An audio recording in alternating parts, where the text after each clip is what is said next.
This webinar is designed for those of you who have experience with trying to create new habits or change or get rid of old habits, which all of us have experienced this. So today I'm going to be sharing with you some secrets in a way, how to do that. We have a lot of content to cover, some of which I've already covered in 2 videos that I put out already. And then the rest of the content will be covered today in this webinar. You will get a copy of it. So what we're going to do today is I'm going to share with you 3 common obstacles that we all experience when we're trying to change habits. Again, I've gone into detail in this in a video, but I'm going to go over it now. And then we're going to talk about 3 solutions, one of which I went into detail in a video, but we'll still go over it today. And then I'll give you the other 2 solutions to creating new habits, changing old habits, changing patterns of speech and thinking. And we're going to use the example of slowing your speech down. Like, that's the example that we're going to use, but you can apply this to any and every other area of your life. Okay. Any area where you want to change habits, you're pretty much going to face these obstacles and more. And these solutions will also apply. So the first obstacle is habits, that we have patterns of thinking and patterns of behaviors. And these patterns allow us to do these things automatically, which is a good thing, right? It's our brain's way of preserving and reserving energy. So when you and I create a habit, we move into a level of what we call automaticity, right? And this means that we do it automatically. So we don't really have to think about it. For example, I did a video on how to speak like you walk. When you walk, you don't really think about it. Right? You just get up and move to wherever you're doing. There's lots and lots and lots of other things that we do habitually, right? Automatically, easily, effortlessly, without thinking about it, because they've become habits and patterns. Well, not only do we have habits and patterns that are good for us, things that we do naturally, but we also have habits and patterns that are bad, that we don't like. So, for example, if you speak too fast and you'd like to slow your speech down, or if you feel rushed, that's a habit. It's a pattern. It's probably something that you've been doing for years and years and years and decades. So, one of the obstacles to changing that is the fact that it's a habit. And you do it automatically, or you do it without thinking about it. So if you're in a meeting or you're in a conversation, and I've seen this, probably spent thousands and thousands of hours of watching people do this, and you say, okay, let's work on slowing your speech down, and you'll watch that initially maybe they'll slow their speech down for not even a minute, and then like a minute later or less, they're speaking fast again. Why is that?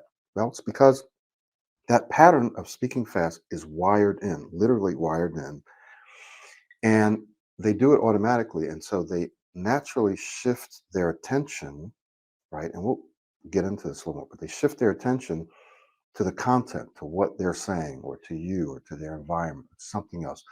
They shift their attention away from speech, which is supposed to be natural and easy and effortlessly, right? But when you're trying to create a new pattern of speech, or any new pattern, you have to put some conscious attention to it. So what will happen is seconds later, they'll revert back to their old way of speaking. And so this can become an obstacle to creating a new way of speaking, is the fact that you have a habitual way of speaking and of thinking, right? If you generally worry about or negatively anticipate upcoming speaking situations, going to order coffee, going to do a meeting, you have a stand up, uh, there's a round table, even a virtual round table. You have to introduce yourself, and you start to worry about that. That's a pattern. It's a habit. It's a habitual way of thinking. So you have a habitual way of thinking and a habitual way of speaking. And because it's habitual, because it's a pattern, it's automatic, and it's difficult to change. So that's one obstacle that you're probably aware of that we struggle with when we're trying to do something new. A second obstacle, believe it or not, has to do with beliefs. Beliefs. So you and I, believe it or not, have beliefs, many of which are false, about how we speak. Again, we're using the example of slowing down. We have beliefs about how we're supposed to speak, about how other people see us. We'll talk about identity in just a minute. But we have beliefs. And one belief that I've seen over and over, and Farouk has probably seen this too, when we talk about slowing down, you may have a belief that you're not going to sound as intelligent if you slow your speech down. People are not going to pay attention to you if you slow your speech down. People are going to think you are strange or weird if you slow your speech down. Your family, your partner, your colleagues are going to say, "What's wrong with you? Why are you speaking slow?" And sometimes they actually will say that because I've heard clients say it. So they will say, why are you speaking so slow? Why are you speaking like that? You are going to feel weird probably if you slow your speech down and you think, well, this is not me. This is not the way I speak. This is not the way I'm supposed to speak. So these beliefs are and can actually hold you back from making those changes. Now, some of these beliefs can be true, and we'll talk about in the solution part of why it doesn't matter if they're true or not. But some of these beliefs can be true, and I'll give you an example, and some, if not many, are false. Here's what I mean by that. If you believe that you're going to sound less intelligent if you speak slower, well, guess what? That's a false belief. Okay? If you speak slower, and I've actually seen this and done this myself. I had a PhD student who learned to slow his speech down, and he had this presentation that he had to do. It was already done. And when he spoke fast, he took a certain amount of time. When he slowed his speech down, he was actually more efficient. He actually did the presentation in less time. Why is that? Type into the chat box why you think he was more efficient when he slowed his speech down, and then I'll give you the reason myself. So go ahead. Some of you type into the chat box why you thought he was more efficient speaking slower than speaking faster. And then I'll circle back around and we'll talk about why. So that's an example of a belief that he had. Like he had a belief that, you know what, if I speak slower, it's going to take me longer. It's going to take me longer. Okay. But that wasn't true. So you may have a belief that if you speak slower, people are not going to listen to you. They're going to think you're less intelligent. He was clear and didn't have to repeat himself. Okay, very good. Let me get one or two more suggestions as to why he was more efficient. All right. So when a person thinks that, I'm not going to sound as intelligent because all my colleagues are talking really fast, so I need to talk fast or I need to speak fast. And so if we think that, that belief will actually hold us back from slowing our speech down, even though we want to slow our speech down. We know that we need to. We're like, okay, I really need to slow my speech down.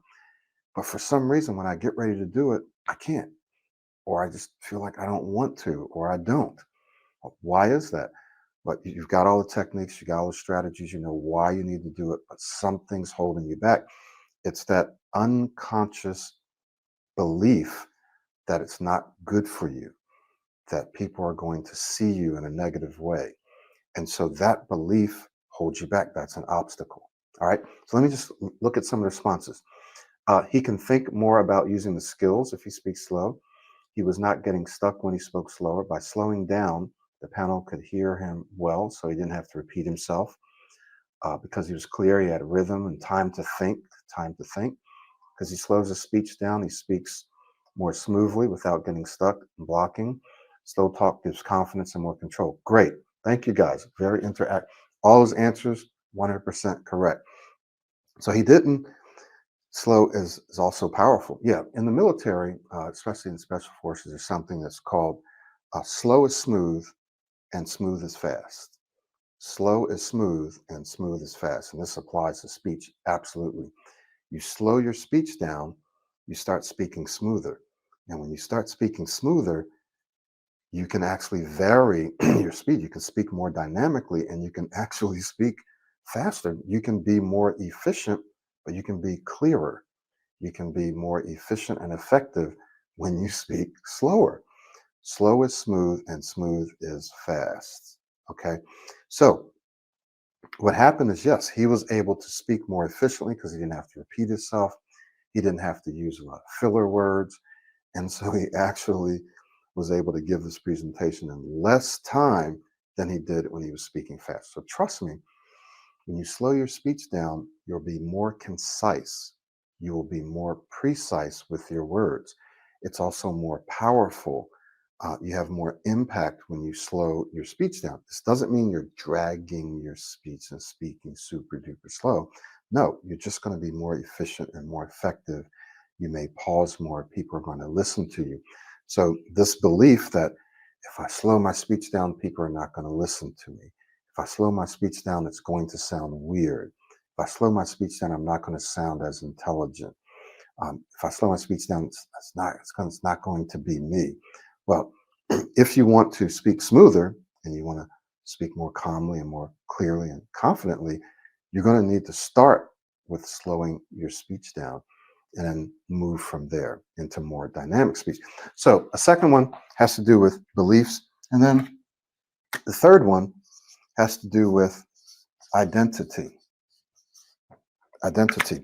Now, while we're getting into this, one thing that I'd like for you to do, especially with these two, type into the chat box some of the beliefs that you have about your speech. It could be about slowing your speech down, about changing your speaking style, about even working on your speech. Some people have beliefs that, well, I've been struggling with this for decades and it's not going to change. Or there can't be something that can help me speak smoother. I'm a severe stutterer. I've tried all kinds of stuff. I've even tried your stuff, Michael Williams. No, but but here's the thing. We've been doing this for so long that we know that if you really dig in and you apply yourself, because of how our brains work, and we'll get into this, you can absolutely change the way that you speak and change the way that you think. It's just the way our brains work. There are people who've had strokes, like literal brain damage, and they've been able to change the way they speak and change the way they walk and so forth. So if they can do it, guess what? You can do it too, right? All right. So I want you to type in some of the beliefs that you think you have about your speech, about slowing down, changing your speaking style, modulating your voice more, using your hands more. What are some of the beliefs that you have, some of them being false, that may be slowing you down or holding you back? So let's talk about identity, which is kind of a subset of beliefs. You and I have an identity, that's how we see ourselves. In fact, we have what's called a self concept, and our self concept and our self identity is a bundle of beliefs that is in every area of our life. So you and I have an identity or self concept for how we walk, for how we speak. Now, watch this, for how we speak in different situations, how we speak to people or with people or around people in authority, how we speak with our colleagues, how we speak with our mother, our father, our brothers, our sisters, with our boyfriend or girlfriend, husband or wife. We have identity. How we speak to a large group of people, how we speak with a small group of people, how we order coffee, how we speak online or offline. We literally have identities for how we do all of those things and all of those different speakings, how we speak on the phone, right?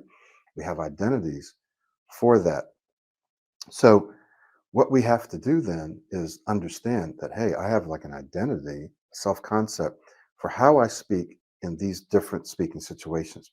We know this because you know this. You'll say, well, if I speak to my colleagues or I'm speaking around my colleagues, generally speaking, I'm fine. But as soon as someone in authority comes in, then I start to become more self-conscious. If I'm speaking and I'm sitting down and there's 5 people in the room, I'm fine. But as soon as there's 10 people or 15 people, all of a sudden I start becoming self-conscious. I start becoming anxious. So you already know that you speak differently in different speaking situations.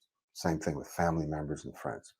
So your identity, how you see yourself, who you believe yourself to be in different speaking situations, can be an obstacle to your changing. All right. So I'd like for you just to be thinking about two things. Number one, what are some of the beliefs that I have that may be holding me back? Because you're going to need to identify those beliefs and then replace them with new ones. And we'll get into that as soon as we move into our solutions, which we're about to do now. Farouk, do you have anything to add before we move into the solutions part? And if anyone has any questions, please feel free to put those into the chat box, and Farouk will probably answer them, and or I can answer them. So do you have any thoughts that you want to interject before we start talking about solutions? So, Michael, so first of all, are you guys able to hear me? Sounds great Is it now. working? All right, Yeah. good, good, good. Excellent. Yeah, so not much that I would like to mention. I think Michael did mention all of the stuff. One thing that I found most of my clients saying, whom I've been working with, like especially at the start, when they start to change their speech, they say that we feel weird when we use our new speaking style. And I can also see that some of the people wrote that down in the comments, that the people usually at the start, while they start working on their speech, they feel weird and they feel uncomfortable while they start working on their speech. And the point that we have to mention right there is that you should feel weird.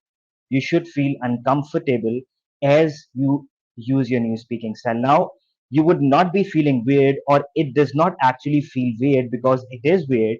It feels weird since it's something which is new. It is something which you haven't been used to doing. So it's not only with speech. Whatever you start to do that you have not done in the past, let it be driving, let it be something else. At the start, when you do it, you would start to feel that way. So whenever you start to change, many people have this belief in their minds that we are feeling uncomfortable, we are feeling weird, so we don't want to do it. Well, you should feel uncomfortable, you should feel weird, but it would only be for a very short period of time until you would get used to your new speaking style, and then you would start to flow with it. And as I said, it does not sound or feel weird just because it is weird. It is not weird. It just feels weird since it is something which you're not used to doing. So this was just a small thing that I wanted to mention, and I think the rest of the stuff has already been mentioned. So yeah. Very good. In this first solution to creating new habits, I'm going to share with you 3 laws that I want you to remember as you're forging new habits. 3 laws. And I'm going to just change this page here. And one of those laws is what we call 3 laws for you to remember. And one law is called Hebb's Law. Hebb's Law says that neurons that fire together wire together. When our neurons, right, those nerve cells that are contained within our brain, when they communicate together, when they communicate frequently, they improve their relationship. When they communicate, they relate. So think about it like that. The more they communicate, the more and stronger they relate. So what's happening is when our neurons communicate with each other, when they fire, they're literally sending data back and forth, right? They're sending data, they're sending information, they're sending commands. And so the more that they start communicating, the closer they get, the tighter they get, the better their relationship. And then what eventually happens is they begin to do something called myelinate, right? They myelinate. And that is this fatty substance, which is called, it's an insulation. It insulates those those neurons so that the data doesn't leak out. And so it starts communicating more efficiently and effectively and rapidly. And when that happens, the experience that you and I have is automaticity. We do it automatically. We don't think about it. It's wired in. It's a habit. It's a pattern, right? And it's because we kept doing something over and over and over again. So Hebb's law simply says neurons that fire together wire together. So when you and I repeat a behavior or a thought pattern over and over and over again, what happens is the neurons or the neural network, the group of neurons in the different areas of our brain that represent that behavior, the thought patterns, whatever it is, it doesn't really matter, right? The neurons that represent that behavior are communicating with each other. And the more they communicate, the tighter they get, right? The better their relationship, the more they wire together. And then the more that behavior, that thought pattern becomes a habit. So it's something that we do automatically. So this can work for us and it can work against us. But you'll need to remember that this is kind of a law. This is how our brains work. It's all a part of what we call neuroplasticity. Our brains are able, we are able through conscious effort to literally change the structure of our brain, to change, therefore, how we behave, change our patterns, change our behaviors, and so on. We can do that through conscious effort. As we get into these next two laws, you'll see why this is important to remember as you're trying to slow your speech down or create a new speaking pattern or learn a new language or not worry about something. It's all tied to this. The second law is what we call the law of accelerating acceleration. Accelerating acceleration. The law of accelerating acceleration. Let me just explain this briefly. It says that basically the first 80% of the time that you're working on something. So let's say you're taking the Pro 90D smooth speech course, or you're working on something. And the first 80% of that time that you're working on it, you're going to find that you're only reaching, or you've only reached about, or you've only achieved about 20% of your success. So you've been working 80%, working, and it's been working for a long time, but you find that you've only gone a short distance towards your success, about only about 20%. You're like, wow, I've been working on this. It doesn't look like I've gotten any traction, doesn't look like I've achieved anything. But here's what happens.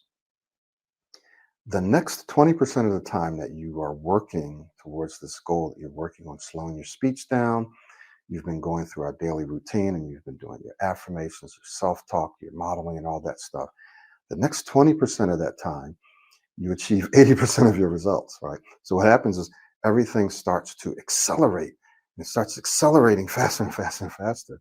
So that the next thing you know, it just starts to click. Things just start to click for you. And you get there, you get to your results faster. Now, you and I don't really know where that line is, that line of demarcation, where when you cross it, all of a sudden things click and it starts to accelerate. So, what happens and why this is important is that if you're not aware of this law, you'll quit. You'll quit. You'll be working for a long period of time and you don't know where that line is, because remember Hebb's law, it just takes time for our brains to fire and wire stuff. And you have to ask yourself, you have to analyze, have I been putting in enough time? Have I been putting in enough effort? Have I been consistent? Right? Or have I been doing it part time and sometimes when I feel like it? Because Hebb's law is not going to be working in your favor if you haven't been consistently repeating the same behaviors and patterns over and over. This is right. You're not going to wire in a new behavior. You're going to simply continue to default back to the old behavior that's wired in, right? It's more efficient for our brains. So you will not know where that line of demarcation is. Now, we have some ideas from watching people over the past decade or so, and science, right, tells us if you do something for a certain amount of time, you're likely to wire this in at a certain level. So we kind of have some ideas. I have an idea when someone comes in, how long it should take them to get to certain levels of smoothness, of confidence, of being relaxed. So it's not completely unknown, but it's different for every person. It's different for every skill and so forth, and the complexity of the skills.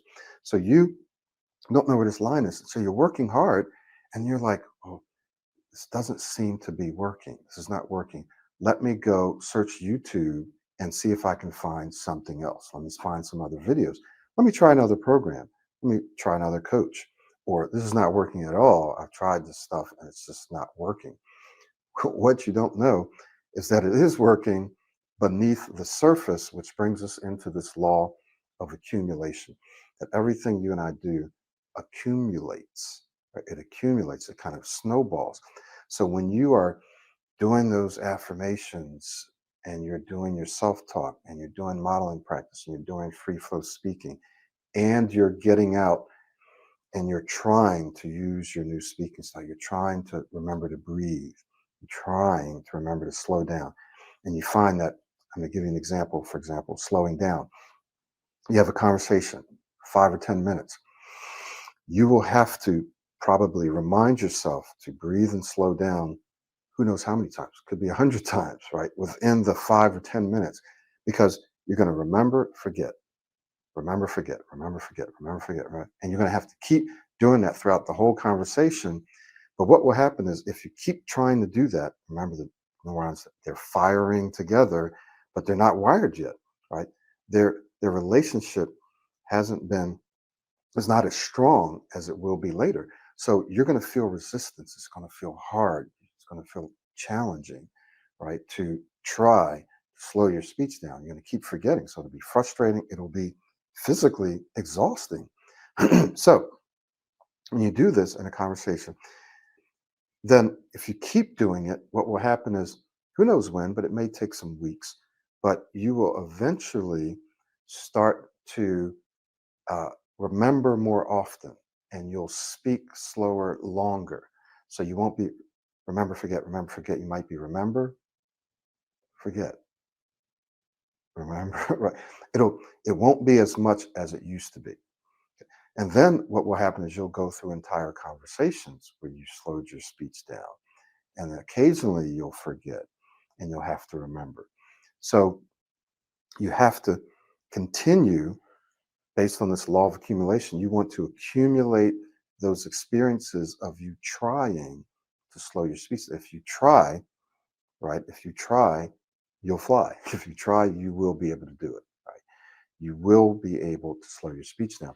So these laws are very important to remember when you are trying to change habits. Now, I can't go into specific, we actually did mention about specific techniques for a given habit, because then we'd be here for days and days, weeks and weeks. But you can get those specifics in our program, right? We have very specific techniques and skills and strategies to help you change the way that you speak, the way that you think, and your identity. Very, very specific things that you can do. But we're talking in general habits. This solution says I need to know about, I need to be aware of Hebb's law, that if I continue to repeat this behavior consistently over and over, that it will become a habit, right? Based on neuroplasticity, based on Hebb's law. It doesn't matter if I stutter, stammer, speak too fast, or if I'm not thinking clearly when I need to, or if I behave a certain way in front of these people.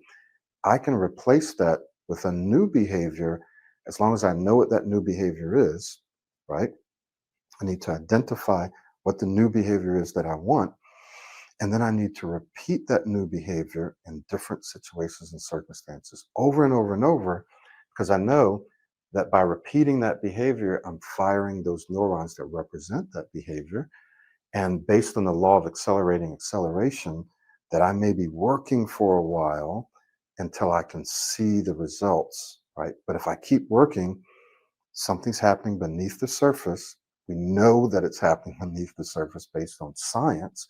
If I keep doing it, all of a sudden it's going to click. Something's going to happen. I'm going to cross that line, and things are going to accelerate even faster, right? And then the law of accumulation says that same thing, that basically I just need to keep accumulating experiences. So the more you get out and speak to people and try to slow your speech down, the sooner you will be able to start speaking slower. When I say slower, I don't mean dragging again. talking about, I'm not speaking slow right now, I'm speaking dynamically. So slow doesn't mean dragging, it doesn't mean weird. Remember, slow is smooth and smooth is fast. The next solution, I want to go ahead and Farouk, if you have something to say, just raise your hand. If not, um, you may have something to say about our next one. Okay. All right. So you do? Yeah, go ahead. Yeah, yeah. Sure, Michael. Thanks. So I'll say something very short that I would like to add, that where we are speaking about changing these behaviors and why and how we need to do it over and over again. So this behavior is mostly about shifting your focus off of what you don't want to shifting your focus towards what you do want. If you keep having the focus on what you don't want, I hope I don't get stuck. I hope I don't anticipate. I hope this does not happen. I hope that does not happen. The more you would find yourself getting stuck, and all of those things would be happening more. But you have to keep shifting your focus towards your new speaking style. Now, what's your new speaking style? That is something that you learn inside the system. Let it be extending blending, let it be slowing down, let it be modeling, and all that stuff. So that is what you do want. So when you shift your focus off from what you don't want to what you do want, that is smoother and smoother speech, and you start to do all the steps that are required for it, that is where your speech starts to change very, very fast. But it only happens once you keep doing it over and over again. Not only once, not only twice. You might have to do it multiple times, multiple times. Even if you feel like it's not working at the start, you just keep going. You keep doing the work. As Michael just said, that you might see most of those results just towards time. So I find working on your speech is just like working on your physique. When you're going into the gym, you actually do not start to see changes in your physique in that first week or in the first 2 weeks. It takes time. But you only start to see those changes once you keep doing the stuff over and over and over again. And that is what you have to do with your speech as well. Speech is a habit, and you have been speaking in a certain way, you have been having a certain belief about your speech for a long, long time. So you have to expect it to take some time. But it would only happen once you keep doing all that stuff over and over and over again, and you keep doing and you keep focusing on what you do. So, yes, Mike. Thank you so much for that, man. Yeah, you just, kind of highlighting and reinforcing some of the very important points. So essentially, if you're watching this video, what we're saying is that, and it's up to you, you need to choose a system and a process that you believe will work. You won't know 100%. You can watch all the videos that we have, testimonials and reviews, and see what people say. And some people say, well, yeah, they weren't that bad in the first place. No, Farouk himself will tell you, he said this in his story.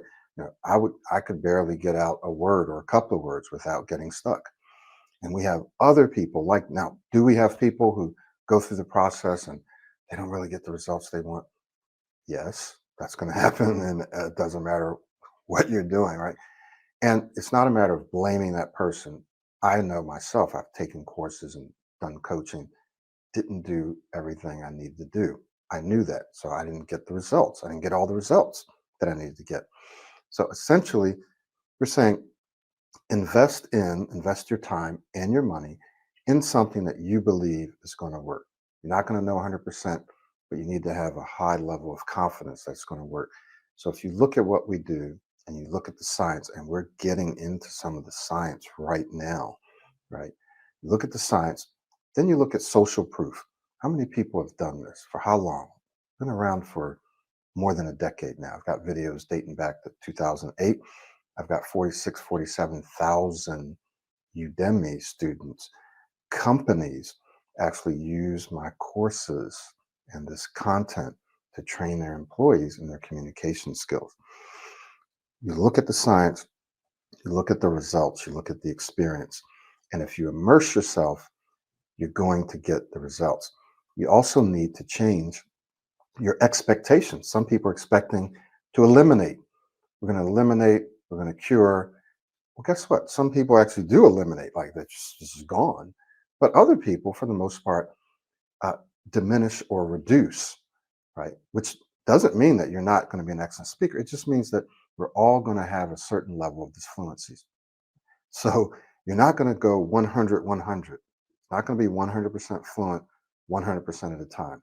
Sometimes you'll be 100% fluent, but it's never going to be 100% of the time. You and I are going to have times where we're disfluent, and we may be more aware of that because of our experience, because of our history. We might be aware, oh, I just got stuck there. Okay. But other people do it too. I had a client just yesterday say, oh, yeah, I was watching my boss and just kept repeating something over and over until he got the word out he wanted to. And but this guy doesn't think of himself as a stutterer, right? But we're all going to have this fluence. So we have to change our expectations when we are working on this process. And that law of accelerating acceleration is basically saying you got to work on it and not expect 100, 100, but you got to keep working at it. And all of a sudden you're going to cross the line. It's going to click. You're going to be like, wow, I am able to say what I want to say. And when I do get stuck, it doesn't bother me. It's like a bump in the road. Now, let's talk about these next two solutions, these next two, beliefs and identity. So when we talk about beliefs, I'm going to give you some specific steps to take to change your beliefs, because what I've seen, and this is where the coaching comes in, either with myself or Farouk, that you'll be trying to change something. For example, you'll be trying to slow down, and for some reason it's not working, or you'll be trying to airflow link, or you'll be trying to inflect, it's just use a different speaker, it's just not working. Often it's because of a belief that you haven't identified yet. So when you're in coaching, we can say, aha, when you are in this speaking situation and you know that you need to slow down, but you don't, or you feel like you can't, what are you feeling? How are you feeling? What do you think? What do you tend to think there? And then if you think about it, and then the next time you're in that situation, you observe it, you say, aha, this is how I felt. This is what I thought in that moment. So you've identified a belief, often a false belief. So the first step that you're going to need to take in changing your beliefs and your identity, when we get to identity, I'm going to just add one. But the first step is to raise awareness, right? Is to raise awareness. I think I got four of these. Is you're going to raise your awareness of the beliefs. So what I'd like for you to do now is identify, right, what are some of the beliefs that you have, for example, when you are trying to, for example, slow your speech down. So if you haven't done this, do it now. What are some of the beliefs that you have that when you're trying to slow your speech down, in that instant, you go, they're going to think I'm weird. They're going to wonder why I'm all of a sudden speaking slower, or this is going to feel strange. It's going to sound strange. They're going to think I'm trying to speak professionally. This is how I felt when I talked to my, my mother who's passed away. When I talked to my sister, she's going to think I'm trying to sound professional, right? So you want to raise awareness of those beliefs. So then you can say, aha, this is what's going on. This is what's kind of stopping me from doing what I actually want to do. Very important, because if not, you'll be spinning your wheels. You'll be saying, okay, I need to slow down, but I don't want to. I really do want to, but for some reason I'm not. Raise your awareness. The second one, these all start with R's, is you're going to replace. You're going to replace what? You're going to replace the belief. So, second step here is you're going to replace that belief with a new one. You're going to replace the old belief with a new belief. How do you replace it? I'm going to give you some very specific things you can say. For example, when we're talking about speaking slower, you can say, you can use this as a self-talk affirmation. You can say, uh, I can and I will take my time and say what I want, the way I want, when I want. You can say, it doesn't matter to me who's around. It doesn't matter who this person is. If it's a person in authority, it doesn't matter who these people are. I can and I will take my time and say what I want to say, the way I want to say it, when I want to say it. It doesn't matter who's here. It doesn't matter who this person is. I don't care if they're the president of the United States or whatever, or the premier or the president of the company or director, supervisor. I'm going to take my time and say what I want, the way I want, when I want. So this is a specific affirmation that you can use that will give you confidence to take your time and say what you want to say. So by saying this over and over and over to yourself during the day and also in that speaking situation, what you're doing is you're replacing that belief. You're replacing a false belief that, oh, I shouldn't slow down. I can't slow down. They're not going to wait. You're replacing it by saying, no, I need to slow down. I'm going to slow down. And I'm going to give you some more when we talk about identity, right? So you replace the belief. And then the next one is you remember, and then this one is very much related to this, but you reinforce, right? So you remember, you kind of recall, you remember situations where you spoke slower and it was effective. I had a guy, one of my coaching clients, I believe he lives in Saudi Arabia, and he said, I spoke slower and I was talking with clients and they were listening to me. I felt more relaxed. I felt more in control. I got good feedback from them, good response, right? Great eye contact. They were able to follow. They asked great questions. So we were engaged. We were engaged. So you want to remember, you want to kind of remind yourself that, hey, when I speak slower, for example, when I speak slower, I feel more relaxed. I feel more in control. I speak smoother. I feel more confident. Again, we're not talking about dragging your speech. We're just talking about slowing it down. There's a lot of other things. We're just using this one thing as an example. So you want to kind of remind yourself, recall, remember, why is this important in changing your beliefs? It's important because you are going to look for evidence to support whatever belief you have. So if you believe that you get stuck on introducing yourself or saying your name or breathing or blocking or whatever, it's because you've seen evidence of that, right? So it's not like you're making it up. It's like, no, this really happens. But as you start to create new beliefs, you need to look for evidence that that is working and can work as well, because you'll filter out evidence that it's working and kind of screen in or filter in or keep evidence that it's not working. Keep evidence that whatever it is that you're struggling with is the way that it is. You'll keep seeing the glass is half empty. Does this make sense? So it's very important that you kind of look for evidence that this other thing is working. So you kind of have to uh, believe it before you see it and believe it as you're seeing it, right? So you're seeing some things happening, and we'll kind of go into a few steps of this in the next one when we talk about identity. But when you're changing your beliefs, you need to look for evidence that, hey, this is working, and you have to understand that I'm building a new habit, I'm learning a new skill. This is going to take a little time, and that I'm going to experience some setbacks and some failures, and it's not going to be 100, 100, right? So you have to just understand that. You just have to keep forging forward, understanding that there will be a line that you cross when it clicks if you've been immersing yourself, if you've been repeating it. If you're not repeating it, Hebb's law is not working for you.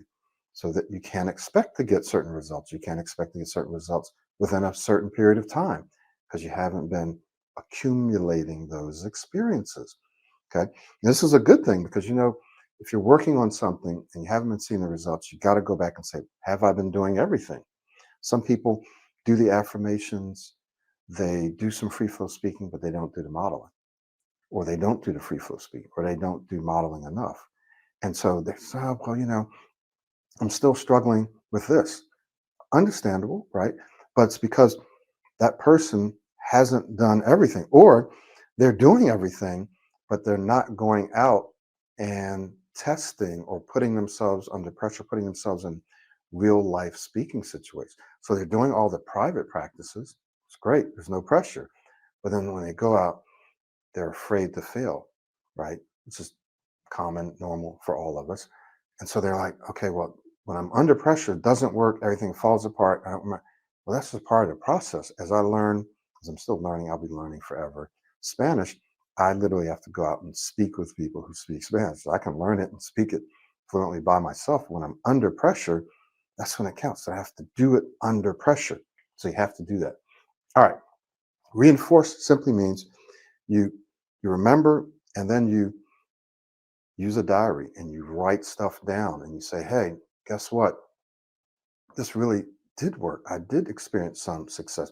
So you reinforce the fact that it's working. You look for it. You rig the game in your favor. You look for successes, right? You recount these successes. You remember them, because if you don't, you'll default and you'll just think about the failures that you've had. This is critical, or else you'll never really be able to change habits unless you do this. And finally, identity, almost the same thing, right? Except for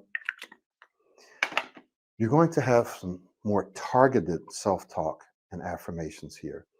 And you're going to also do something that we call sell. And I'll talk about this in just a moment. So, with your identity, you want to change your identity. What do you need to do? Well, there's some targeted self talk, some targeted things that you need to say about who you are. And let me just give you a couple of these. People love the way I speak. People love to speak with me. I'm an amazing speaker. I'm an excellent speaker. I love to speak with people, and people love to speak with me. I'm an expert. I'm a genius at this, right? People love to come to me and to talk to me about this. I love having conversations. People love the sound of my voice. They love the way that I speak. They love my speaking rhythm. What you're doing is you're changing your beliefs about who you are as a speaker. Equally as important, our identity, right? Our self identity, our speaking identity, is also a reflection of and is impacted by how we believe other people see us, how we believe other people see us. So if we think that people look at us weird, that people know that we're about to get stuck, we know what we're about to say, but we didn't say it. If we're thinking all of that, then we're projecting that onto other people, right? So we're projecting a certain identity, like how we're telling people how we want them to see us. And so they will start to see us in that way sometimes, not all the time. But if you think within yourself that people love to be around you, they love to speak with you, they love to communicate with you, they love to converse with you, they love to hear you speak, you'll project that. You'll project confidence. And people will, and my clients will tell you, and I've had this happen and I still have it happen. In fact, I had it happen yesterday. Someone said, what do you do for a living? I'm a speech coach. Aha, I knew there was something about you, because I was just telling some of my friends, I love the way Michael speaks. I love the way he speaks. Guess what? When you start telling yourself you're an excellent speaker, people love the way I speak, people are going to start to feed that back to you. They're going to start to reflect that and affirm that. And I've had so many clients come back and say, oh, my boss, my colleague, some family member actually verbally articulated that they appreciated the way I spoke. They liked the way I was speaking. This isn't something I'm making up. It actually will begin to happen to you. So when you change your identity, how you see yourself, and you begin to verbalize that, you begin to articulate that and kind of put that out into the world, then you change the way you act, and you feel more confident about going out and speaking, and you feel calmer about going out and speaking, and you start to use those new speaking skills and see successes, and then those successes other people will experience, And then they will begin to reflect back to you, you are an excellent speaker. We actually do. We like being around you, right? And when you do that, this reinforces your identity. So, so uh, controlled, controlled experience leveraging. So this is a secret. This is a secret. Shh, don't tell anybody. Okay. Don't tell anybody about this, right? And that is what you want to do is create experiences where you are in control. This also means being proactive. So, very, very simple examples. You introduce yourself. Some people have trouble introducing themselves. So, we find that if you are proactive and you introduce yourself first, hey, how are you? Nice to meet you. What's your name? Great. Oh, my name is Michael, right? So, you just initiated that. Or if you're going and you're going to get coffee and they're going to ask for your name. Hi, name is Michael Williams and I like to have blah, blah, blah. Okay. They're not going to remember your name probably. So what was your name again? Well, you've already said it. It's Michael, right? Because you were proactive, you initiated it, you felt more in control. So that was just one small example of how to be proactive. So create situations where you're in charge, you're facilitating the meeting, you're teaching, or you're training, or you initiate the conversation, or you initiate the introduction. When you initiate, when you're proactive, when you feel like you're in charge and you're in control, generally speaking, you're going to feel calmer, you're going to feel more confident, and you're going to be more competent. You're going to speak better, generally speaking, right? Not 100% of the time, but more often than not, because you're in control. So, what you want to do is leverage these controlled experiences to build traction, to build momentum, to create new successful speaking memories that your brain will then use to change your identity. Does this make sense? So you want to go out and create experiences where you're proactive or where you are in charge because you're more likely to speak better when you feel like you're in control, and then you're going to leverage all of those experiences to build more confidence and more experiences that your brain can then go back and say, aha, I am able to speak well, even though the situation might have been a little different, right? So you were in control, you were leading a meeting where now you're in a meeting, but you have to translate that and say, no, I was still in a meeting and there were still people there and I was still able to do this. So I can do it now. So you leverage those experiences. And this L just stands for list, right? So you kind of want to create a list of experiences that you can leverage to build your new speaking identity. So what I used to do is volunteer to do presentations in front of large groups. I would take jobs where I was the facilitator, or I was the teacher or the trainer. Right? I would take jobs where I was a teacher, a professor. I was a professor. Where I was a preacher. So do things where I was where I was in control of my speech and what I was saying and when I was saying it and how I was saying it. And what this did is it's allowed me to leverage those experiences. Okay. So all the other things that we talked about in terms of changing beliefs, because remember, your identity is a bundle of beliefs about yourself. So all of these things apply, right? And remember, you also want to have those targeted affirmations. You know what? It doesn't matter who's here. I can take my time and say what I want to say, the way I want to say it, when I want to say it. And I'm an amazing speaker. I'm an expert at this. I'm a genius at this. People love to talk with me, love to speak with me. You want to say all those things because that's targeting your identity. All right. Hopefully, this was helpful. Now we got some questions. So we're going to hang out for a while. I'm going to answer some questions. Farouk, anything you want to add? And then we're going to just go back and start to dig into some of these questions. So if you guys want to hang out with us, you can do that.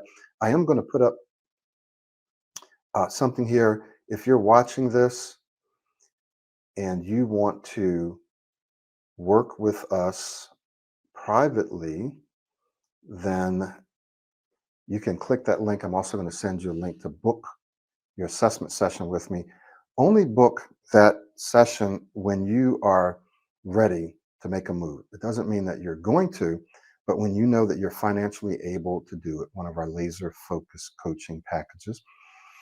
Um, know that when you book the session, it's because you want to ask me some questions about how it works, some specific details, or you just want to talk to me personally before you make that move. Don't book it just to explore, just to kind of talk, because we have lots of meetings and stuff going on. So we want to reserve those assessment sessions for people that are financially able to make that move now or relatively soon. And we just ask for you to respect that. But understand that we can get you to your speech goals and therefore your life goals. We have people telling us they feel more peaceful in life in general. I had one client tell me a couple of weeks ago, she feels happier in general, like in life. And she feels more peaceful because of the process that they're going through with the coaching, that it will take you longer in the self study. You can get there, it's just going to take you longer, sometimes 10 times longer. We can get you to a place within a few months that it might take you a year or 2 years to get to working on your own. So that doesn't mean don't take the self study. If that's what you can afford, do the self study. If you can afford the coaching, do that because we're going to get you there faster, right? So, Farouk, did you have anything that you wanted to add to what I said? And then we'll answer some questions until, for the next 15 minutes or so. Yeah, sure, Michael. Not much to add. Just maybe one thing, and that is that you were speaking about focusing on your successes, and one of the main advantages to that, focusing on your successes. Now, there might be some speaking situations or some experiences when you look at them, you might see them as failures. Oh, I was not able to speak well, I was not able to do this or that or whatever. But if you start to look out for successes, you would often find them. If within that speaking experience, you start to look out for successes. All right, so I'm seeing it as a failure, but let me try to look out for some successes. And when you do it, you would actually start to find some. I think at the start, I was speaking very well, or at some points, I said some words very, very smoothly, or even I was feeling more relaxed than before. Even if you were feeling more relaxed than before, that is a success. So you would want to shift your focus towards your successes, because focus is like your own, it's like your own personal sunlight that you can point at whatever seed you like, and whatever seed you point at, it starts to grow, right? So the more you focus on successes, the more you would experience them. If you still keep focusing on the failures, like this is not happening, that is not happening, then it might happen more as well. So you would want to shift your focus on towards your successes. One more advantage to it is that once you know that I have to look out for successes, it would make you go out more and speak more so that you get more successes. So you would always be eager to go out and speak so that you can experience successes that you can write down just at night, right? So the more you focus on successes, the more they start to grow. And as Michael was saying, it just feels really, really great to be on this side. We also know what it feels like to not be able to say what you want to say, to force every single word out. Now, I can still remember where I used to force like every single word out, and I'm saying every single word out. But the system helped me reach from that place up to here. And now, as Michael often says, it feels like a big black heavy blanket is actually lifted off of your shoulders. Now you're no longer worried. I have to say this. I want to go up to her. I want to go up to him. I want to speak to them. And your mind is like, I don't think I would be able to, I'm going to get stuck, this or that. Now those things don't happen. Now you reach a point where you want to go out more and you want to speak more, since speech is now your skill and that you can use more in. So those were just some small points, Michael, that I wanted to add. I think you're on mute. Yeah. Okay. Thank you. So you kind of started to answer one of the questions. I don't know if this guy's still here. I think so.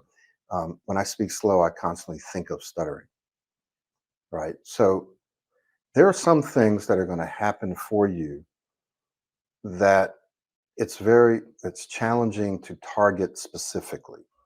So it could be the saying of a certain letter or of a certain word, or not negatively anticipating. Some of these things are happening. And so you're looking for a specific technique to help you with that. So we do have some specific techniques to help you with saying difficult words and letters, like airflow linking, and then all of the other proactive speaking skills. That will work. But the problem is, I'm going to say you really can't just technique your way to the level of speech and speaking identity that we're talking about. You can't just use techniques and that's it. We've created a whole system, right? A holistic system that addresses your speech from various points of perspective, various points of view, right? So the modeling helps you sometimes in ways that you don't know. The affirmations and self-talk helps you. The breathing helps you. The free flow speaking, the going out and challenging yourself, just like I would if I'm going to go out and practice my Spanish, right? So all of these things, and the listening to the audio, believe it or not, is extremely powerful. So if you just listen to the audio, you're going to be inspired, you're going to be encouraged, you're going to hear stuff that you won't remember now, but you may remember later. So all of these things that we have as a part of the process work together for your good. They work together. And what will happen is, as you consistently do these things, all of a sudden you cross these different lines, right? You cross a line where you're no longer anticipating. Or if you do, it just might be normal. You have an interview come up, or we're all going to anticipate. We're all going to feel a little anxious or nervous about that. But then it's how you handle that. Or if you're meeting new people, well, we all might feel a little, right? So what happens is certain things begin to melt away, and you can't really technique it away. So if you're speaking slow and you're thinking about stuttering, there's a bunch of other things that when you do it, you'll look at speaking slowly in a completely different way, and you won't be thinking about stuttering. You'll be thinking about something else. Again, when we say slow, we're not talking about speaking like this, all right? We're talking about just learning to slow your speech down and eventually speaking more dynamically, where you're speaking like this and then you're pausing and slowing it down, right? So we're just talking about slowing everything down, but not just slowing the rate of speech down, but also feeling more relaxed, taking time, pausing, thinking. People who are very intelligent and at the upper levels of your organization, you're going to find that many of them take their time when they speak. It's just true. Not all of them, but many of them do that. So some things will be addressed as you go through the process, is my point. So if you're speaking slow and you're thinking about stuttering, it's probably because there's other elements that you need to incorporate, that you need to practice, which will take care of that. If you're having trouble saying these words or these letters or these sounds, there's going to be elements of the daily routine that if you do them all consistently, that just melts away. Getting started, sometimes you figure, how do I get started? A lot of times it's just don't think about getting started. Just be present. Uh, think about something, do something. But how do you get to that place? It's the whole process. So if you try to technique your way to it, it gets frustrating and you'll find it. Sometimes it works and sometimes it doesn't. That's why we have a system and a process. All right. Farouk, I see you've been quite busy answering the questions. So are there any other questions that we have not answered? If so, go ahead and type that into the chat box. Any questions that we haven't answered, or questions that you have for either one of us that we can answer for you before we wrap up? Looks like it's about 1:12 here, my time. So I feel like we can wrap up in a few minutes. But if you guys have questions, please go ahead and ask them. When you get to my booking page, or you can just go to our coaching page, I'm going to send you a link to that. And also, Hey, Farouk, do you have a link to your coaching page? If you do, put that into the chat box. Sure. Okay. So if you guys want to work directly with Farouk, he's going to put his link in the chat box, and then you can book an appointment with him. He's a certified speech coach, and some of you may want to work directly with him. And then if you come to my coaching page, you can also get to Farouk that way. If you want to work with me, then of course I've already put a link in there for that. Okay, so that's his link. Go directly there. Just remember, when you invest your time and your money into something like this, it's not just changing your speech, but it's changing your whole life. Physically, you feel healthier because you're not constantly under stress. You're not constantly worried about speaking.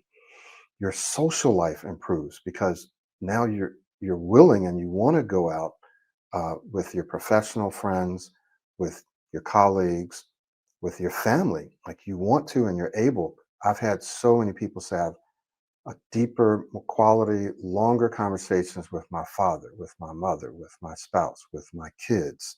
If you have kids, you don't want to pass uh, your speech, your old speech, along to them because you can do that, right? That's how they learn. The observation, they're watching to see how you speak. You don't want to pass that if you don't have to, and you don't have to because you can change it.